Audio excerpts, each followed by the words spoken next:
그런데 이번에 이제 그 이른바 대리인단 변호사들을 구하기가 굉장히 어려웠다는 거 아니에요. 그렇죠. 누구든지 이름을 올리기를 꺼려하고 어려웠고. 도와드리겠지만 이름은 올려드리지 말아라. 그러니까 시중에는 정말 박근혜 대통령의 이 대리인 변호사 구하기가 알바에다가 내놔도 이제 안 됐을 거다. 이 정도의 농담까지 있었어요. 네. 그렇기 때문에 제가 보기에는 박근혜 그 대통령은 일단 헌재의 그 모든 결과를 예상하고 있고 또 변호인단도 예상하고 있기 때문에 일종의 이제 시간을 지연시키는 제스처를 하면서 정치적으로 탄핵이 될 이후를 저는 정치적인 퍼포먼스를 준비하고 있다고 저는 생각이 들어요. 그 두 번째 포인트가 그건데 이제 첫 번째는 그거란 말이죠. 사실 그 친박계 의원들도 아주 공공연하게 얘기하잖아요. 대통령 지지율이 20%에서 30%만 회복돼도 탄핵은 기각될 것이다 이렇게 얘기를 하잖아요. 그래서 지지자들을 향해서 계속 시그널을 주는 거죠.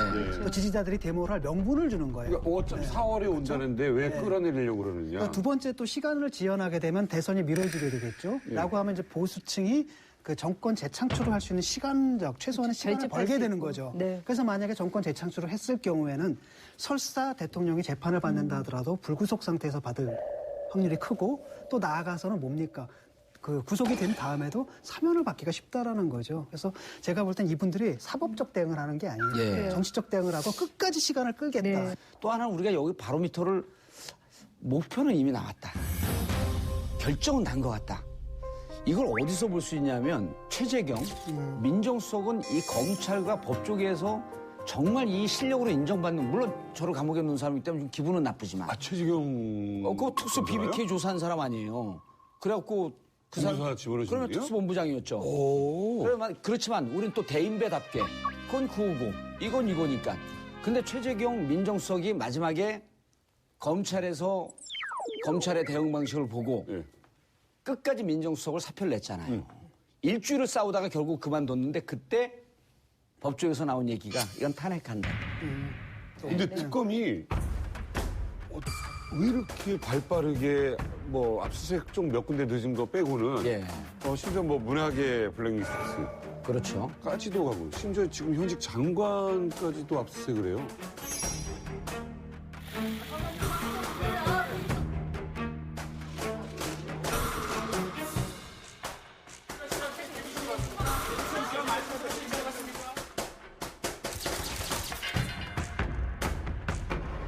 특검 수사 기한이 2월 이제 1차 2월 말이에요. 1차 이제 연기를 하면 30일 더 할 수 있는데 이제 뭐 박영수 특검 이야기를 했죠. 2월 말까지 끝내겠다. 그 이제 뭐냐면 이제 여기서 우리가 헌재가 정리한 5가지 가운데서 5번째 이야기입니다. 형사법적으로 위법 행위를 했느냐. 이거에 대해서만 현재 하고 있는데 특검에서 누가 보더라도 인정할 수밖에 없는 증거를 바탕으로 기소가 됐다. 한다면은 또 특검에서 2월 말에 끝내면서 대통령 기소를 하면은 상당히 영향을 미친다고 볼 수밖에 없죠. 기소도 정확하게 그 2004년 노무현 대통령 탄핵했을 때 뇌물수수죄 혹은 제3자 뇌물죄로 딱 기소하는 순간은요 전문용어로 꼭지 딱 떨어지는 거죠. 근데 빼도 박도 못하는 거지. 이제. 예를 들어가지고 나오는 거지. 문영표 전 복지부 장관이라든지 그런 분들이 그냥 체포가 됐잖아요. 그러니까 법원에서 볼 때도 아주 체포할 만한 충분한 이유가 있다라는 것이고 사실 특검에서 이거 뇌물죄 또는 하다못해 제3자 뇌물죄를 입증하는 데는 큰 문제가 없을 것처럼 보여요. 제일 중요한 게 김기춘 전 비서실장을 압수수색을 했다는 거예요. 그건 법조계에서는요. 건질 수 없는 성역입니다. 근데 그거는 뭘 건지러 간 거예요? 아니면 그냥 쇼를 했던. 그냥 한 번 쇼를 했던. 왜냐하면 그분 그냥 닳고 다른 분이잖아요. 이미 다 채워놨지. 근데 성역은 없다. 진 교수님 틀려요. 이거에 성역은 없다예요. 그래서 여기에서 이번에 한번 빗장 채우고 부딪혀봐라. 그러니까 내가 내 얘기는 특검에서 준 거예요. 특검에서 그분 압수수색을 했을 때는 거기서 뭔가를 찾을 거라 기대해서 했다라기보다는 성역이 없다는 걸 보여주기 위한 것이고 왜냐하면은 김기춘 씨가 뭐 모르겠어요. 뭐 옛날 거밖에 없으니까. 근데 전에는 그것도 못했잖아. 아니 전에는 수사가 이미 검찰에서 다 해왔습니다. 검찰에서 이따만 수사해왔어요. 그럼 특검에 지금 지난번에 조사했던 검사들이 또 와 있습니다.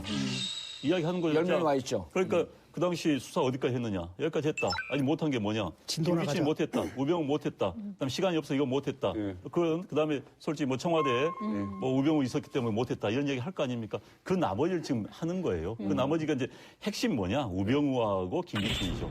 게다가 이제 또 하나 이른바 이제 그 리스트, 문화인 리스트 관련 이건 저는 사실 문화인 리스트를 특검이 하리라고 생각을 못했는데 이번에 하더라고요. 보니까 특검은 이미 검찰에서 했던 것 말고 또 뭔가 보여줘야 되는 겁니다. 국민들의 기대치가 있기 때문에 그 기대치가 그게 이제 바로 그런 부분이죠. 이 안용환 그 원장 얘기가 굉장히 중요하다고 봐요. 왜 그러냐면 지금 보세요. 이 사안에 대해서 우병우로부터 이제 불거진 거 아니겠어요? 그리고 여기에 걸린 사람들은 다 검찰들이에요. 뭐 김기춘 그 비서실장을 비롯해서.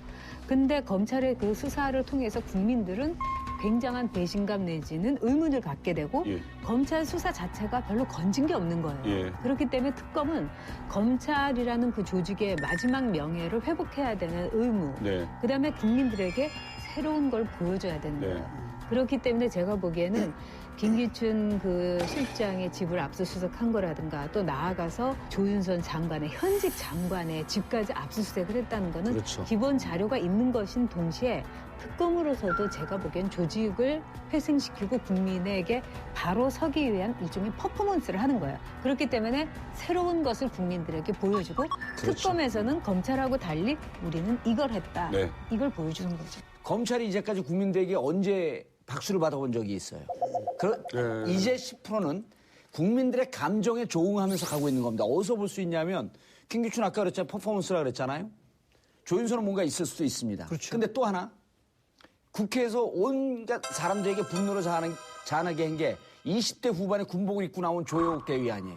청와대 관계자 만난 적 있나요? 없습니다. 통화한 적도 없나요? 없습니다. 없습니다. 없습니다. 없습니다. 한 번도 한 적이 없습니다. 함께 온 여자분이 있는데 조혁 대위를 하루 종일 감시한다는 거예요. 조혁 대위랑은 어떤 관계가 되십니까? 조혁 대위한테 나올 게 있든 없든지 간에 국회를 능멸한 자들에게 특검이 칼을 대겠다라고 하는 퍼포먼스에도.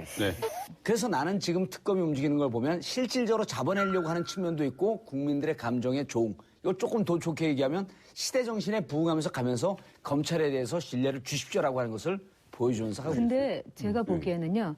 지금 이제 조혁 대위 얘기를 했는데 이 여옥이한테 관심이 많은 건 사실인 것 같아요. 왜냐하면 조혁 대위는 이번 사안에서 전효옥, 조효옥 그러네. 그러니까. 근데 조혁 대위는 이번 사안에서 조직에 의해서 정말 이 마리오네트처럼 움직인 거에 전 불과하다 이렇게 봐요. 여기서 진짜 중요한 것은 뭐냐? 아까 제가 이제 새로운 것을 특검에 보여주려고 한다. 왜냐하면 검찰의 조직에 대해서 국민의 신뢰를 회복하기 위해서. 저는 두 번째 중요한 것은 아주 국민들이 악하고 놀랄 정도의 하나의 검찰의 능력을 또 하나 보여줄 거라고 봐요. 그게 9대 재벌 회장에 대한 그 대기업에 대해서 아마 검찰이 모조리 기소할 수도 있다고 봅니다. 어느 정도냐 하면 난 9대 재벌 다 안 쳐도 삼성만 쳐도 나머지는 얘 알아서 갈 거라고 보는데 삼성 관련된 영화가 있잖아요. 안 올리며? 이게 어느 정도로 사람들이 이 초기 예민하냐면 이 영화 제작한 사람들이 깔아야 되잖아요, 케이블에. 이거를 이재용 구속된 다음날 깔겠다는 거예요. 일반 사람들이. 그러니까 일반 국민들이 지금 우리가 법조계를 이해하고 이쪽 그 서초동을 취재해서 나오는 게 아니고 국민들이 이 정도쯤 저렇게 속력을 내면 특검은 재벌을 치겠구나. 라고 하는 데까지 믿음이 가 있는데 특검이 만약 안 한다? 그럼 또 죽는 거예요, 얘들은. 지금 특검이 검찰이 할 수 없었던 일을 하는 것들이 좀 있어요. 그럼요. 그건 뭐냐면은 지난번에 십상시 문건 나왔을 때 그거 덮은 게 사실 검찰이거든. 그렇죠. 그러니까 십상시 문건의 진위를 확인하는 게 아니라 유출, 그걸 쫓아가지고 엉뚱한 데로 관심을 돌려버렸단 말이죠. 그 부분은 검찰이 자기들이 손대게 뭐 할 부분입니다. 근데 이번에 특검에서 정윤회 씨 출국 조사, 출국 금지시키고 그다음에 바로 이제 그 문건 다시 재조사 들어갔잖아요. 또 두 번째는 뇌물죄에 관련해서도 검찰에서 조사할 때만 해도 그냥 제3자 뇌물죄로 엮는데 급급하고 그나마도 못하고 끝났는데 더 나간 거예요, 그냥. 이 공동재산인 걸 확인을 해서 그냥 직접 뇌물죄로도 한번 묶어보겠다라고까지 나간 부분들. 그 부분이 지금 눈에 띄는 거죠. 자, 이제까지 특별수사본부는 누구 우산 속에 있었냐 하면 검찰총장 우산 속에 있었죠. 검찰총장은 또 누구 우산 속에 있어요. 민족 우산 속에 있었잖아요. 권력의 우산 속에 있었던 특별수사본부의 한계가 이렇게 되었는데 자, 특검은 우리가 그 우산을 다 털치고 가는 모습이 이런 모습이고 앞으로 검찰은 이런 모습으로 가야 된다라고 하는 간접적 시그널을 주고 있는 거죠. 그래서 이번에 만약에 특검이 뚫고 가게 되면 검찰의 모습은 이러해야 된다라고 하는 하나의 하나의 상이 만들어지기 때문에 의미가 있다는 거죠. 아니 근데 이래서 우리 봉도사님이 그 박한철 헌재팀, 박영수 특검팀 앞으로 뭐 이런 묘한 관계가 있을 것이다. 이거를 굳이 뭐 이름 붙이자면 제동팀과 대치동팀이라고 한다면. 근데 이 상황에서 뭐 묘한 예측 하나 또 하실 거 있으십니까? 도사로서. 제동은 그 청와대 옆에 아니에요. 우리 전통 문화가 제일 많이 남아 있는 곳. 헌법재판소에 있는. 그렇죠. 그러니까 헌법재판소에 있는데 거기다 자리를 잡은 이유가 있어요. 전통입니다. 헌법 정신은 전통의 정신이에요.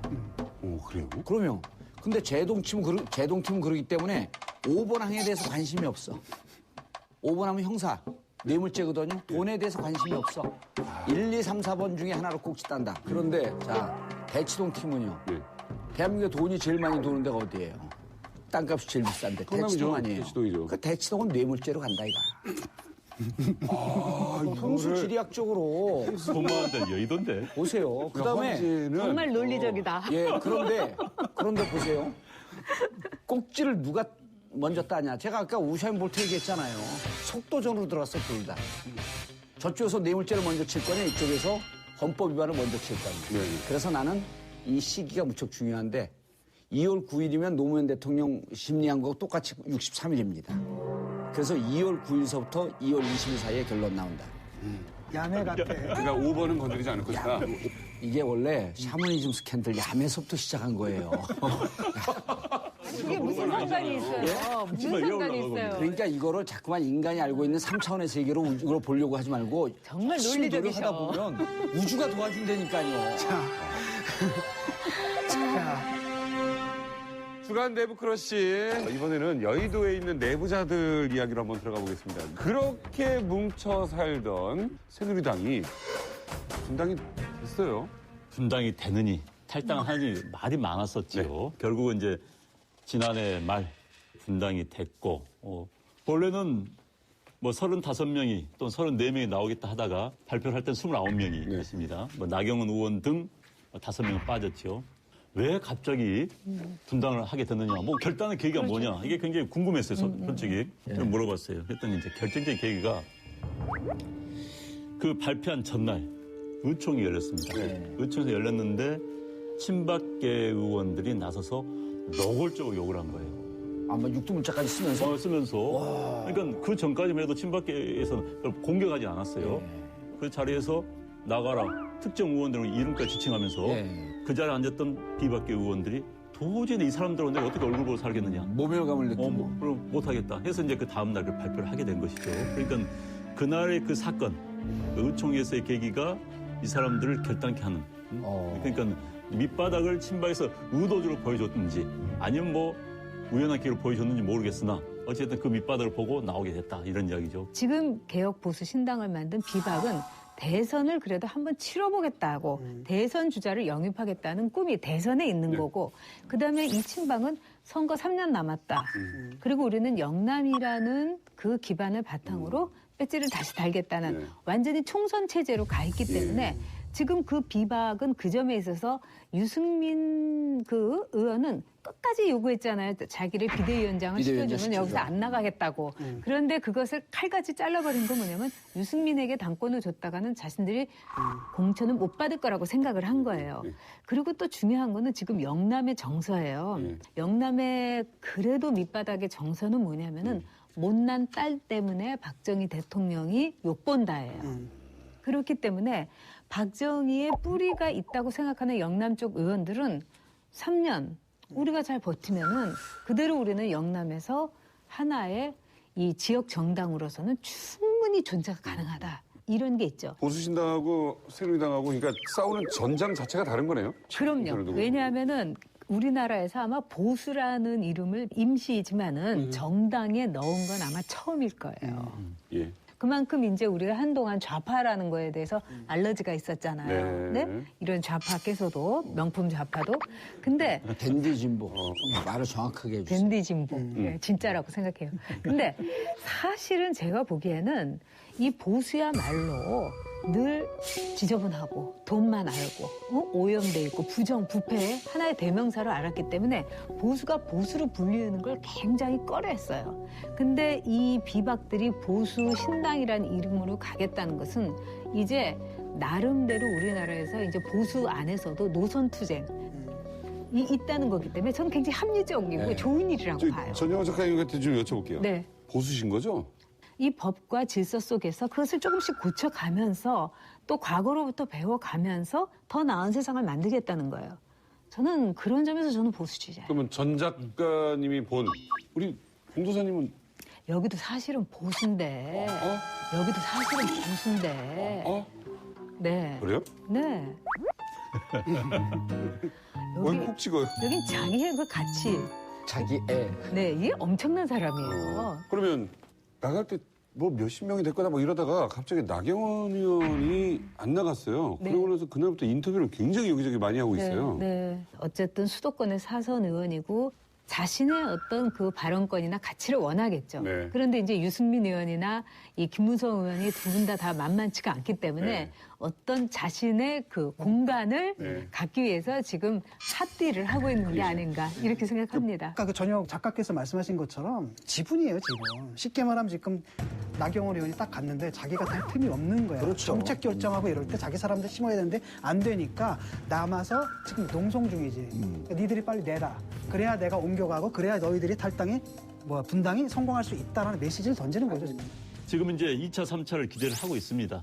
2차, 3차. 왜냐하면 지금 의원들이 지역구를 눈치를 많이 봐요. 우리가 지난번에도 그런 이야기 했었지만은 2020년 국회의원 선거에 나올 의원들은 3년 후에 세상이 어떻게 바뀔지 모르는데 내가 지금 그 표현대로 경거망동할 필요가 뭐가 있어. 그렇지. 그다음에 지역구에서 이 활동을 하는 분들은 어쨌든 굉장히 보수적인 분들이 당 활동을 합니다. 그 그룹들 입장에서 본다면 왜 우리 당협위원장이 왜 나가느냐라는 불만이 많죠. 그 사람들, 그 지구당의 사정, 지구당에 있는 분들을 다독거리고 동의를 얻는 절차가 굉장히 중요해요. 그러다 보니까 영남 의원들을 쉽게 못 움직이죠. 정당의 목표는 권력을 장악하는 겁니다. 현재 만약에 새누리당이 후보를 못 낸다면 그건 정당이 아니에요. 그렇죠. 계속 후보를 못 낸 정당은 정당이 아닙니다. 이번에 내지 마. 아니, 새누리당. 난 모르겠어요. 그러니까. 낼지 안 낼지 모르겠지만. 아무튼. 그러니까 어찌됐든 비박에서 어느 후보가 우리 당 후보 한순간 그 지지 20% 금방 넘습니다. 지금의 그렇죠. 대다수 보수 쪽에 있는 분들이 후보가 없으니까 찍질 않는 거예요. 응답을 안 하는 거예요, 사실. 할 사람이 없으니까. 모르겠다고 다 빠져버리는 겁니다. 그런데 해보시면. 그래서 해볼까요? 그럼 외부자 그만둬야 되겠네. 그래서 어찌됐든 지금 유승민 의원이나 다 기대를 하는 게 그런 거예요. 내가 우리 정당에서 후보만 되는 순간 되면 20% 넘어간다? 금방 넘어선다는 거예요. 그러니까 이제 정치는 모릅니다. 정말 몰라요. 우리가 보수신당은 두 가지 앞으로 변수가 있는데 마지막 변수는 이제 친박당, 원래 새누리당과 어떻게 할 것인가라고 하는 게 이제 대선 앞두고 마지막 과제고 첫 번째 과제는 이제 반기문이 들어오냐 안 들어오냐 하는 건데 반기문이 제3지대에다 빅텐트를 칠 정도의 정치력은 없거든요. 보니까요, 지난해 28일 날 유승민 의원이 한 여론조사 기관에서 1.9%가 나왔어요. 근데 반기문 유엔 사무총장이 이 같은 날 여론조사에서 문재인한테 10% 차이가 납니다. 왜 하라겠을까? 23만 불 세입니다. 안 되는 집안은요, 간판 열자마자 팔이 꼬이는 거예요. 23만 불 설 때문에 지금 이 집안에 열어놓고 반기문 와갖고 으쌰으쌰 하면서 개오빠를 봐야 되는데 23만 불 설이 툭 튀어진 거야. 박연차 전 태광실업 회장에게서 2005년과 2007년 두 차례에 걸쳐 23만 달러를 받았다는 모 주간지 보도에 대해 반기문 총장 측의 입장은 단호했습니다. 우리 반기문 유엔 총장이 약간 흠집이 났지만 네. 가장 자기가 손을 잡을 수 있는 건 친박 쪽으로 못 간단 말이에요. 근데 가면은 그때 이제 충청권 의원들이 움직여지는 거죠. 이게 되는가 비요? 그러고 오는 거야. 정진석 의원을 그렇죠. 비롯해서. 충청권이 하나의 세력으로 뭉치면서 요 충청권과 어디가 손을 잡으면 좋을지. 그래서 나는 이게 2단계도 또 갈 거라고 봐요. 그래서 이게 비박연대. 그러니까 지금 보수 개혁신당하고 먼저 손을 잡고 전국적으로 마지막 단계에서 친박 쪽에서도 일정 정도 자기를 그거. 탈색을 한 다음에 최종적으로 세 세력이 다 같이 잡지 근데 않겠냐. 재밌게 한번 이걸 생각해봐요. 반기문 씨 같은 경우는 지금 와가지고 어디로 갈지 모르거든요. 본인도 모를 거예요, 아마 지금. 심지어는 새누리당으로 갈 수도 있어요. 그래요. 그다음에 또 뭡니까, 이 개혁 보수신당 이쪽으로 갈 수도 있고, 심지어는 국민의당하고 DJP 연합을 또 제안했다. 신 DJP 연합을 제안했다. 이런 말도 있잖아요. 간을 보고 있단 말이죠. 근데 딱 보면 상수가 있어, 하나. 뭐냐면 지역연합이에요. 내가 볼 때 이 사람 UN 사무총장 아무것도 아니야. 충청도거든. 그거예요. 그러니까 새누리당 붙으면은 쉽게 말하면 TK 충청연합이고, 그렇죠. 그다음에 저쪽 보수신당하고 붙으면은 영남 충청연합이고, 그 국민의당이랑 붙으면 호남 충청연합이고, 그러니까 쉽게 말하면 주역주의 정치로 갈 수밖에 없는 거야. 무슨 우리 여기다가 자기들을 갖다 싣게 되면은 이 사람들이 뭐라고 얘기를 하냐면은 반기문 유엔 총장이 어디를 선택할지에 따라서 거취를 정하겠다라고 하잖아. 그러니까 문제는 뭐냐, 반기문의 정치적 이념이 뭔지, 정치 철학이 뭔지 아는 사람이 아무도 없다는 거예요. 심지어는 그 사람이 그런 걸 갖고 있었는지조차도 몰라. 아니 알 수가 없죠. 없으니까. 그러니까 결국은 뭐냐면 사람 따라가는 거잖아. 자기가 정책이나 이념이나 지향에 따라 가는 게 아니라 사람 따라 움직이는 거고 지역 기반으로 가는 거니까 그만큼 낡은 정치가 어디 있느냐라는 거예요. 그걸 가지고 지금 촛불 국면에서 무슨 바람을 일으키겠다. 긴급. 근데 이번 대선은 두 분 얘기 좀 한번 들어볼게요. 굉장히 몇 차례의 정말 지각 변동과 엎치락 뒤치락 그렇죠. 또는 한 두세 차례가 있을 거예요. 빅텐트 뭐 접었다 폈다 굉장할 거예요. 그리고 저는 이번에 굉장히 큰 키가 아까 진 교수가 말씀하신 대로 충청도예요. 근데 충청도는 우리가 선거를 치르면은 제일 어려운 지역이에요. 왜냐하면 선거 전날까지도 거기에서 누구를 찍을지 몰라요. 그러니까는 충청도 분들이 그만큼 속내를 안 보이세요. 뭐 가서 이제 충청도 의원들한테 제가 들으면은 좀 이번에 꼭 부탁합니다. 그러면 어렵지. 내가 누굴 찍어 자네지 안 나온다는 거예요. 그러고 나서 뭐 알았어 이러면 절대로 안 찍는다는 거고. 그래서 지금 충청도에서는 안희정이라든가 네? 반기문이라든가 지금 충청도에서는 이런 기회를 놓칠 수가 없어요. 그리고 앞으로 제가 보기에는 그 반기문 그 총장이나 또는 문재인 대표가 계속 이제 실축을 몇 차례 할 경우에 예비 주자로서의 안희정 의원 저는 굉장히 유심히 봐야 된다고 생각해요. 양쪽 다. 예. 자, 2017년 내부자들의 빅 이벤트 하면 바로 대선이죠. 더군다나 조기 대선이 다가옴에 따라서 잠룡들에 대한 본격 진단이 시작이 되고 있습니다. 그중에 이재명 시장 이야기를 안 할 수가 없습니다. 예. 뭐 만나보신 적 있어요? 저하고 동갑입니다. 네. 제가 그렇게 나이 많아요? 모르셨어요? 동갑이요? 우리 동갑이에요. 그러니까 82학번이고 진짜 동갑이에요. 첫째는 촛불 전국의 덕을 많이 봤다. 문재인 대표가 언거주춤할 때 지금 정의당이 후보가 없잖아요. 쉽게 말해서 정의당을 지지하는 그런 분들 이재명 시장한테 몰린 것이죠. 명확하니까? 명확하게. 그리고 이제 트럼프식의 발언, 지극지긋한 여의도하고 좀 벗어난 이미지. 어찌됐든 잘 모르는 인물이니까.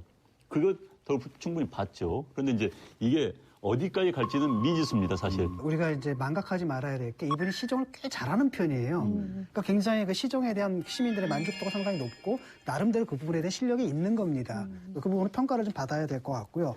호남에서 아직도 문재인을 못마땅하게 하는 사람들이 새로운 대항마가 나온 거죠. 그러니까 그쪽으로 확 옮겨간 게 있었고 어느 정도의 팬덤도 있었던 걸 느꼈던 게 촛불 집회 나갔더니 깃발 들고 이재명 지지하는 사람들이 깃발 들고 이렇게 행진하는 걸 또 봤거든요. 그러니까 팬덤도 어느 정도 형성되어 있다. 특히 이제 10대, 20대 그 아이들이 우리가 생각하는 것처럼 지금 뭐 편안한 애들이 없어요. 너무 힘들고 고달픈데 그 아이들의 속사정을 딱 알고서 청년수당, 교복 무상대여, 그다음에 여자아이들의 그 생리대 이런 모든 것들은 저는 이 사람이 사람에 대해서 정말 깊은 이해가 있지 않고서는 저는 이런 정책하기 참 어렵다고 생각해요. 그리고 저는 참 놀랐던 게 제 친구들 중에는 이제 다 아줌마들인데 이제 그 너무너무 일을 잘한다는 거예요. 그리고 예를 들면 뭐 산책길 갔다가 만나서 그 시장한테 어쩌고저쩌고 얘기를 하면 그게 그 다음 날로 말하자면 이루어진다는 거예요. 저는 지금요 많은 사람들이 저도 그렇고 여기 있는 사람은 누구를 뽑아야 될지 솔직히 일종의 국민들에게 그 기대를 주는 게 있다고 봐요. 우리가 선거라는 것이 착한 사람이 이기는 게 아니에요. 반듯한 사람이 이기는 게 아니라 그렇죠. 선거에 강한 사람이 이기는 거예요. 그렇다면 선거에 매우 강한 순발력이라든가 또 정책 개발 능력이라든가 해결 능력 이거는 제가 보기엔 앞으로 판을 뒤흔들 충분한 요인은 된다. 개인적으로 이제 워낙 친하기 때문에 좀 네. 객관적으로 말씀드리겠습니다. 전 잘 몰라요, 개인적으로. 저는 이제 이분의 장점이 객관적 요인이 2개, 주관적 요인이 2개 있는데 아주 구체적인 근거들이 있습니다. 객관적 요인이 사이다라고 하는 거 시원하다. 그다음에 국민의 심정을 읽고 분노에 공감할 수 있는 순발력이 있다. 그게 2015년 성남시 메리스 현황을 전격 공개했어요. 무척 파격적인 정책을 한 거죠. 그리고 다 주저할 때 박근혜 대통령 퇴진, 탄핵 이 얘기를 했단 말이에요. 박근혜는 이미 대통령이 아닙니다. 즉각 병식적 권력을 버리고 하야해야 합니다. 아니 사퇴해야 합니다. 20대 여론조사하면 67%가 리셋 코리아라는 거 아니에요? 다 뒤집어 엎자. 개혁도 없다 이제. 다 처음부터 다시 시작하자. 그러한 기대감이 있는 게 객관적 요소고 주관적으로 뭐냐면 성남시에서 일단 복지 정책에 성공을 했어요. 복지 담론을 완전히 성공적으로 가져갔어요. 복지라고 하는 것이 이렇게 퍼주기가 아니라 함께 갈 수 있는 사회인데 이게 진보가 이렇게 유능할 수 있다. 제가 추구하고 있었던 댄디 진보를 거기서 실천하고 있었던 거지. 정치인은요. 분명한 자기의 스토리텔링이 있어야 됩니다. 그래서 별로 고통스럽지 않은 것도 입지전적 인물로 자기를 자꾸만 포장을 해. 제가요 그냥 심심해서 감옥 얘기하는 것 같아요. 감옥 갔다 온 나는 대속자라는 이미지를 강조하는 겁니다. 이재명 시장이 흑수저 아니에요. 중학교 때 학교도 못 가고 그 프레스 공장에서 일하고 팔 다쳤고. 그래서 이런 주관적 요소 2개, 객관적 요소 때문에 장점이 있는데 군소 잠룡의 지지층이 빠진 게 그쪽으로 나갔습니다. 아까 이제 호남도 일부 갔는데 그건 아주 현격한 현상은 안 보여요. 근데 군소 잠룡의 지지층들이 가서 저는 이걸 뭐라고 표현하냐면 이삭 주어서 재벌된 케이스다. 반문연대 하면서 이재명 지지율은 쭉 빠지면서 문재인 지지율이 올라가는데 또 다시 다른 각도에서 봤더니 이재명 지지율 중에 3분의 2는 문재인에 대해서 호감을 갖고 있던 사람들이에요. 3분의 1은 문재인에 대해서 반감을 갖고 있던 사람들이야. 그러니까 문재인에 대해서 호감을 갖고 있던 사람들이 반문연대 좀 이삭 주어주는 심정으로 했는데 아니네? 해갖고 돌아와서 그게 한 5%에서 7% 빠져서 다시 문재인에게 롤백했다. 근데 이재명 그 시장의 경우는 계속해서 아젠다를 던지고 있어요. 네, 맞아요. 그래서 지금 페이스메이커다. 먼저 뛰면서 이제 판을 주도한다. 이렇게 볼 수도 있지만은 저는 더 중요한 게 정말 자기만의 운동장으로 사람을 자꾸 끌어들이고 있는 거예요. 안희정이 난 싫어 이렇게 하든 간에 거기에 모여갖고 얘기가 되게 만드는 정치는 능력. 감성의 정치니까요. 그러니까요. 모든 주자들이 이분한테 좀 배울 바는 좀 있는 것 같아요. 그런데 쉽게 말하면 이제 옛날 노무현과 같은 그런 도통에는 조금 모자라지 않는가라고 생각하는 게 세팅 자체가 좀 다르잖아. 옛날에는 노무현은 누구였었냐면 이인재라는 인물이 있었는데 이인재에 대한 그 인상은 너무 안 좋았거든요. 그러니까 굉장히 그 낡은 세력이고 뭐 이런 인상들이 있었던 부분이 있었는데 이번에는 상대가 문재인이란 말이에요. 옛날에 노무현이 이인재랑 덤벼가지고 이길 때는 확 올라오는데 이재명 시장이 문재인을 공격하게 됐을 때는 아까처럼 지지율이 떨어졌단 말이에요. 이런 문제가 있다라는 거죠. 그러니까 이제 신하가 2번은 이제 힘들어요, 사실. 노무현 신하가 멋진 얘기를 하는데 신하는 2번 힘들다. 힘들지. 그럼 신하가 아니지. 그러니까 노무현 신하는 그 시대에 정말 신하였어요. 그런데 기본적인 모습은 비슷해. 흑수저에서 시작했다. 그다음에 도전적인 발언 뭐 이런 게 비슷한데 대선은요. 거듭 말하지만 중간층이에요. 아무리 진영에서 지가 아무리 인기 좋아도 한 표입니다. 목소리 아무리 큰 사람도 똑같은 한 표예요. 이재명 시장이 굉장히 말을 잘합니다. 내보니까 문재인 대표 말 참 못해요.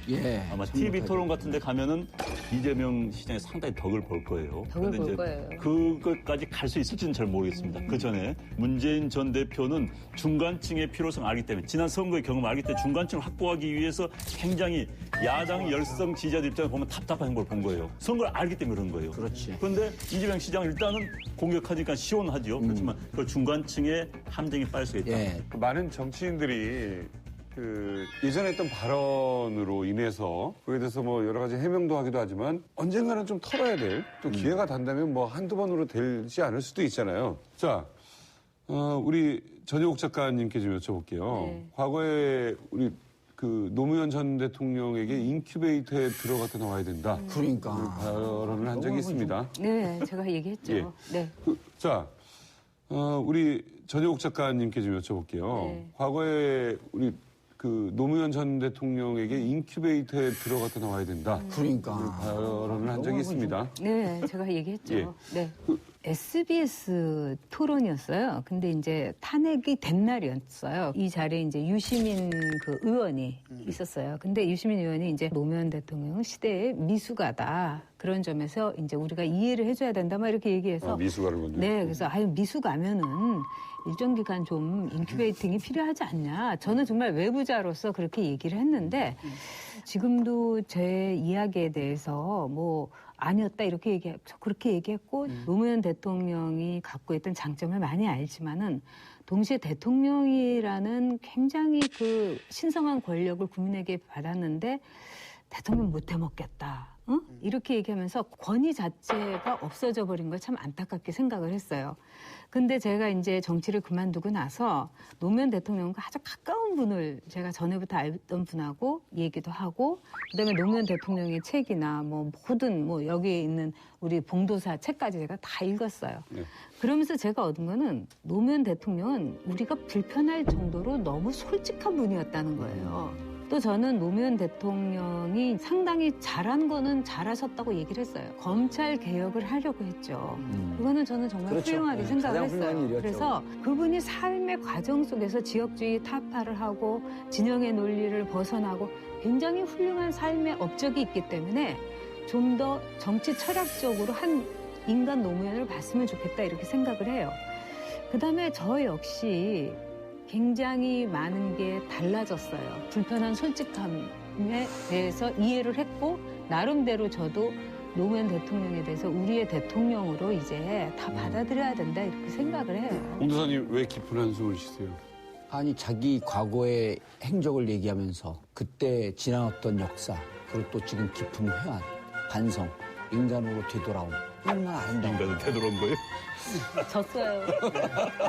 너무 아름답잖아요. 대선은 우리가 이렇게 감성적으로 분석을 하지만 결국 큰 흐름 속에서 가거든요. 그래서 빅데이터 분석을 해봤어요. 이재명 시장에 대해서. 누가요? 제가요. 별걸 다 해, 참. 아니, 진짜 빅데이터 잘 그럼요. 돌려서? 예. 조사를 해본 거예요. 분석을 해보고. 그랬더니 일단 지난 한 달 동안 구글 검색량을 보면 문재인은 앞섭니다. 그게 상승 국면에 이유가 있었던 거예요. 그리고 한 달간 기사 검색을 분석해봤어요. 4,000건으로 단일 1위입니다. 지난 한 달간. 자기 SNS에 올린 글들을 쭉 분석을 해갖고 키워드를 뽑아봤어요. 그랬더니 뭐가 나오냐면 성남시, 예산, 청년 배당 요거로 처음에 이름을 알립니다. 네. 그다음에 책임, 싸우다, 대통령 이런 표현이 나옵니다. 그러니까 지금의 시대 정신에 정확하게 맞아갖고 상승 바람을 타고 올라간 거죠 이게. 네. 그런데 성남시장에서의 이 사람에 대한 책임감, 신뢰도 이런 거의 무게와 지금 대선이라고 하는 전국적 선거의 무게는 다르죠. 틀린 왜냐하면 거죠. 지방선거 때는 성남 선거는 수많은 선거 중에 하나라는 거죠. 그렇죠. 반면에 대통령은 모든 국민들이 다 본단 말이에요. 예. 차원이 다른 거죠. 지난주에 우리 전효옥 작가님이 반기문 총장을 부대찌개 비유한 것이 큰 화제가 됐습니다. 떴어요. 요즘은요 또 밥에 비교를 하는 게 또 이 유행인 것 같아요. 문재인 전 대표를 다된 밥이라는 표현을 해요. 다된 밥이라는 게 그러니까 뭐 현재로서 가장 30%인데. 예. 가장 완성된 밥이다, 지어진 밥이다라는 얘기일 거고 만약에 우리 봉도사를 밥에 비유한다면 미친 밥. 미친 밥.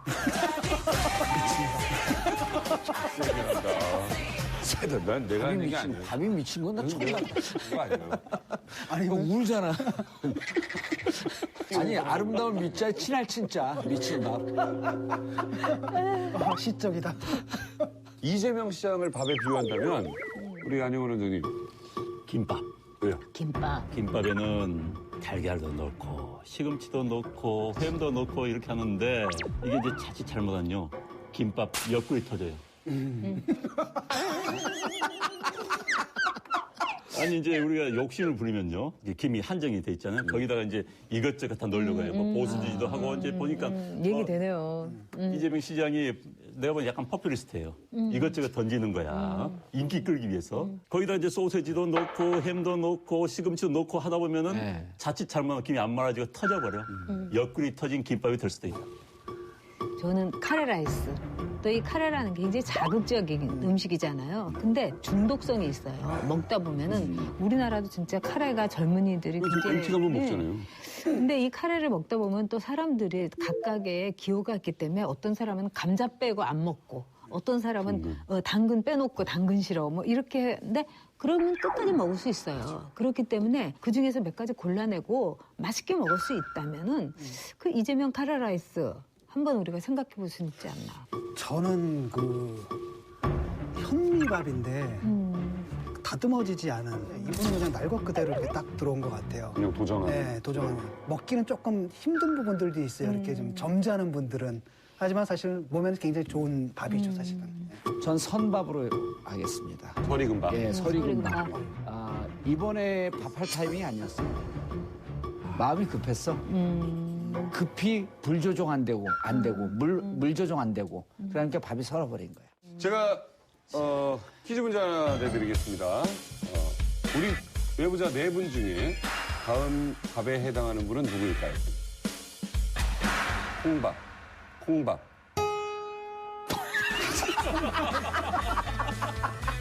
도대체 왜 그런 거야? 콩밥만 하나밖에 없네. 왜? 다 좋아할 수 있잖아요. 좋지. 이게